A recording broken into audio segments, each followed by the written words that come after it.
So one of the things that I struggled with when I first started out in Airtable was how do I aggregate data? I might want to create an interface or generate a report or some sort of a document automation, maybe a PowerPoint or a Word doc. And how do I take the information in my base, summarize it, and package it up so that I can send it to another place? And there's a way that you should be thinking about building your bases that enables you to do that. And that's what we're going to look at in this video. Okay, so really quickly about the base that we're going to look through, just so you are on the same page with what we're looking at. This is a training plan for a half marathon. We have plan weeks. Each week has different distances that you're supposed to run throughout the week. And then we have runs. And each time I run, I log my run and I link it to a plan week. And then I know how many miles I have run and I know whether or not I've actually done my runs for that week. But now let's say I wanted to create a report or a dashboard showing summary information about my runs, maybe the total time I've run or the total distance I've run. Well, I could come into my base, come down to the bottom and see the summary of my distance or the summary of my time, and I could do it that way. But I can't really send that data to another program, to an interface. I can't generate a document that includes that summary data because that data doesn't live in any cell or any record that I can then send somewhere else. So what we need to do is we need to make a modification to this base that allows me to aggregate that data into one place. And the way that we're going to do that and the way that you want to think about it is, what are you trying to aggregate? So in this case, I'm trying to aggregate the runs for a specific runner. You might be wanting to aggregate the sales for a salesperson, or or maybe the miles that you've driven in a month. So the latter thing, the month, the salesperson, the runner, we need to have a table for those things. So what I'm going to do is create a new table called runners. And in my runners table, I'm going to update my first view and call it all runners. And the first runner is going to be me, Kyle. And now I can get rid of these two. And what I want to aggregate here is I want to aggregate my runs. And so what I need to do is I need to associate my runs with a runner.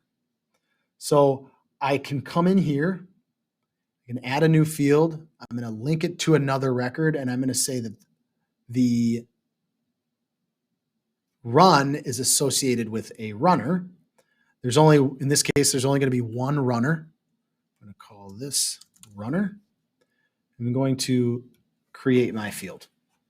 So now I'm going to add a runner to each run. Now here what I can do is I can just copy and then paste.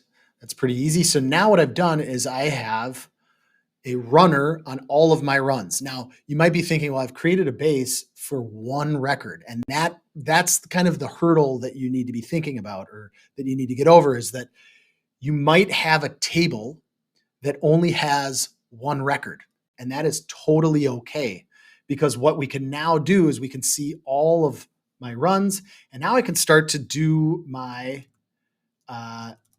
aggregation. So I could say number of runs, and what I can do is I can do a count of my runs, and I can see that I've run 24 times. Or I can do see how far I've run. Maybe we call it total distance. And what we're going to do is we're going to do a roll-up field in this case, and we're going to do a roll-up of the runs, and I want to roll up my distance, and I just want to total that value. And so I'm going to create that. And now we can see I've got 57.74 miles. If I come back to my runs, I can verify that that is the same distance that was calculated over here.